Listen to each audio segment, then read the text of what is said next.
Silent Hill 2 es sin lugar a dudas uno de los videojuegos más notables de la era dorada del PlayStation, siendo por mucho uno de los precursores más importantes de todo el género del survival horror. Si bien es cierto, muchas veces se utiliza el Resident Evil como el ejemplo más notable de este género, debemos reconocer que si hablamos de terror psicológico en su máxima expresión, este reconocimiento se lo lleva el Silent Hill, y entre todos ellos, Silent Hill 2 se podría considerar como una obra maestra, la cual hizo en su tiempo un uso casi perfecto de sus recursos, para traernos una obra de una excelente calidad, y que ha quedado grabado en la memoria de una gran cantidad del fandom de este género. Y recientemente, la empresa desarrolladora ha anunciado un remake de esta obra maestra, revelando hace pocos días un nuevo tráiler, el cual paradójicamente estaba enfocado en las escenas de combate. Y es por eso que el día de hoy hablaremos de este tema tan interesante, de la ciencia y de los principios que se encuentran detrás del desarrollo de un remake. ¿Cómo es que debería hacerse de forma correcta una reinterpretación o recreación de un videojuego tan legendario como el Silent Hill? Pues para responder a estas preguntas, esto es Silent Hill 2 y cómo sí hacer un buen remake.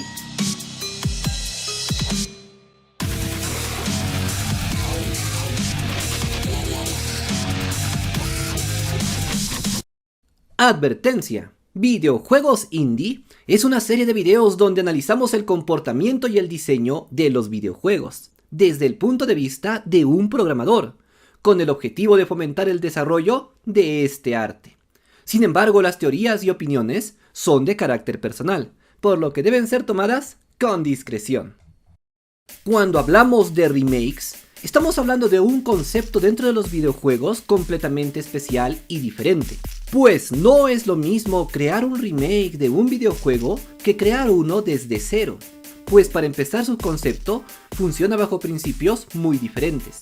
El desarrollo de un videojuego convencional inicia con la fase de la idea o la creación del concepto. Sin embargo, en el caso de los remakes, esto no sucede de la misma manera, sino que la base de nuestro videojuego será otro ya existente, por lo que ciertamente no partimos desde cero, sino que partimos de un producto ya existente. En cuanto al objetivo de crear un remake, este es bastante simple. Se trata de partir de un videojuego ya existente para modificarlo y perfeccionar varios aspectos de dicho videojuego. En general se espera que la calidad gráfica mejore notablemente de dicho título, para llevarlo a una apariencia semejante a los juegos AAA de la actualidad. Por lo tanto, el solo hecho de crear un remake ya es bastante caro, pues implica que crearás un juego que tenga los estándares de calidad que se espera en la industria AAA del momento. El caso más reciente de un remake es el caso del Resident Evil 4, y antes de esto tuvimos el Resident Evil 3 y el Resident Evil 2. En todos estos casos pudimos ver que la calidad gráfica fue realmente excelente, siendo superior y por mucho a los juegos originales. Y en cierta manera esto es lo que se espera de un remake, que se utilice un videojuego que se considera ya antiguo para formar un nuevo videojuego que mantenga las mejores características del videojuego original, pero que tenga varias mejoras, tanto en aspecto gráfico como jugable. Si bien es cierto, Konami es una empresa bastante grande, creo que no se encuentra en la misma posición que Capcom, quien es capaz de invertir millones y millones de dólares en su desarrollo. Por lo que es posible que Konami realmente no fuera capaz de invertir tanto dinero en este desarrollo, por lo menos no al nivel del Resident Evil 2 o del Resident Evil 4. Y puesto que nosotros tenemos como referencia a estos videojuegos de tan alta calidad, es innegable que llegado un momento pensemos que la calidad gráfica de este videojuego es inferior. Y sin embargo, debo decir que existen otros puntos mucho más importantes que la calidad gráfica, que si bien es cierto esta es de por sí ya vital, también es necesario cumplir con otros requisitos muy importantes. Pero entonces, si una compañía o desarrollador desea crear un remake de un videojuego, ¿bajo qué principios tendría que trabajar? Pues lo primero que tenemos que entender al momento de analizar un videojuego y poder desarrollarlo de mejor manera es el enfoque. Por lo tanto, comenzaremos con la pregunta más importante que se debe hacer al momento de analizar un videojuego. ¿Cuál es el enfoque de Silent Hill 2? Pero, ¿a qué me refiero con enfoque? Pues ciertamente todo buen videojuego tiene bastante claro cuál es su enfoque. En términos simples, podríamos decir que en todo videojuego que sea de alta calidad, cuenta con un elemento que lo hace diferente al resto de los videojuegos. Algo en lo que se puso toda la atención y que por lo tanto es la clave de su éxito. En el caso de Silent Hill, yo diría que el enfoque de este videojuego es la ambientación. Y si bien es cierto el Silent Hill 2 original tenía una muy buena jugabilidad y también tenía una buena historia, yo diría que el secreto de su éxito no es otro que la excelente ambientación que posee. Si nos damos cuenta desde el primer instante en que un jugador tiene contacto con este videojuego, veremos que existe una ambientación casi perfecta. La presencia de la niebla, elementos como las ciudades completamente vacías, incluso los enemigos tienen un aspecto formidable, lo cual contribuye a generar ese ambiente típico del survival horror. Por lo tanto, creo que desde el primer momento en que se plantearon desarrollar un remake del Silent Hill 2, lo importante es que estuvieran enfocados sobre todo en la ambientación del videojuego. Lo cual nos lleva a la siguiente pregunta: ¿cómo es posible lograr una buena ambientación? Pues la respuesta a este punto serían los detalles. En otras palabras, si es que tú deseas que tu videojuego tenga una excelente ambientación, tendrás que ser extremadamente minucioso en los detalles que aparezcan en dicho videojuego. Por ejemplo, si el enfoque de tu videojuego es la jugabilidad, como es el caso de Super Meat Boy, entonces no tendrás que prestarle demasiada atención a la ambientación, ya que el enfoque de este videojuego más bien se encuentra en la jugabilidad, por lo que tendrás que poner todos tus esfuerzos en hacer que el muñequito se mueva de forma fluida y que sea divertido. Sin embargo, en el caso de Silent Hill, sí que la ambientación es la piedra angular del videojuego, y por lo tanto los detalles son importantes. Los escenarios, para empezar, podrían tener cierto tipo de animaciones que los hicieran más realistas. Recrear de forma mucho más realista todo lo que es el escenario siniestro del otro mundo de Silent Hill debe haber sido uno de los temas más importantes en este videojuego.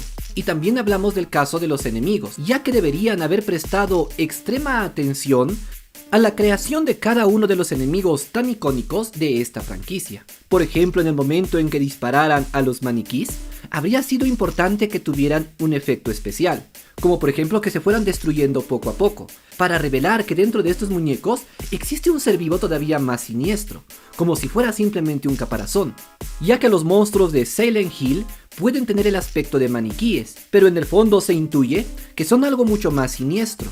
Y esa naturaleza tan terrible podría haber salido a la luz poco a poco conforme las vas destruyendo. Y para esto es necesario comprender el sentido y el significado profundo que existe dentro de cada uno de estos enemigos. Un caso semejante es el caso de las enfermeras, ya que aunque se trataba de monstruos terribles, estas enfermeras vestían de manera bastante provocativa, lo cual las hacía especialmente espeluznantes, pues de alguna manera reflejaban el deseo reprimido del protagonista. Sin embargo, en este remake podemos ver que incluso han censurado a estas enfermeras, poniéndoles ropas mucho más grandes, lo cual me lleva a otro punto bastante negativo de dicho tráiler, y es la presencia de censura. Pues últimamente hemos estado viendo que muchos videojuegos comienzan a censurar a sus personajes. Ya pudimos ver un poco de esto en los remakes de Resident Evil, pero llegar al extremo de censurar a estos monstruos me parece algo realmente ridículo, y que sin lugar a dudas le quita toda la esencia a estos terribles monstruos. La verdad es que al menos por ahora, este remake refleja varias carencias, y no hablo solo del presupuesto, sino también en cuanto a la visión y a la comprensión de esta obra. Algo que espero pueda ser corregido para el día de su lanzamiento. Pero entonces, ¿qué es lo que podemos aprender de todo esto? Pues ciertamente tenemos que seguir algunos principios cuando nos ponemos a desarrollar remakes. Para empezar, descubriremos cuál es el enfoque del videojuego original, qué es lo que hizo que se convirtiera en un buen videojuego. Una vez identificado esto, trataremos de potenciar este aspecto. Si en el caso del Silent Hill 2 su enfoque siempre fue una excelente ambientación, entonces el remake tiene que llevar esta ambientación un paso más adelante, hacerlo aún más creíble e impactante a la vista de los videojugadores. Por lo tanto, también pienso que el último tráiler no debió haberse enfocado en el combate, ya que el combate nunca fue algo principal dentro de esta franquicia. Y en el caso de haberse enfocado en el combate, tendrían que haberse enfocado en la ambientación del combate, mas no en su jugabilidad. ¿A qué me refiero? Pues en este tráiler debieron mostrar cómo James tenía problemas al luchar, cómo era tan difícil para él golpear a estos oponentes, sentir el peso de sus golpes, cómo es que atacar a estas criaturas tan terribles causaba miedo en el espectador, o incluso que la sangre no solamente salpique un poco, sino que lo manche, aumentando así la angustia de sentirse inmerso en ese mundo aterrador. Luego de esto, otro elemento fundamental al momento de crear un remake es respetar el videojuego original.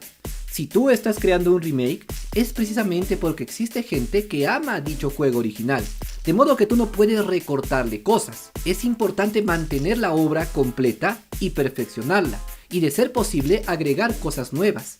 Este es un grave error que cometió, por ejemplo, el remake de Resident Evil 3, que si bien es cierto lucía bastante bien, también nos sacaban parte del juego original, lo cual resultó siendo algo muy detestado por la gran comunidad del fandom. En esencia, lo que yo haría, como dije, es trabajar en la ambientación de cada uno de los escenarios, hacer que los puzzles sean aún más aterradores, agregándoles elementos nuevos que no fueron posibles realizar en su tiempo, pero ahora con los motores de videojuegos más avanzados sí podría ser posible. Así pues, concluiré diciendo que un remake no debe ser una copia del videojuego original, pero que sí debe ser una reinterpretación y un perfeccionamiento del mismo, potenciando a su máxima expresión aquellos elementos que lo hicieron tan notable. Si te gustó este video, activa la campana. Yo soy Kennel y esto es Videojuegos Indie.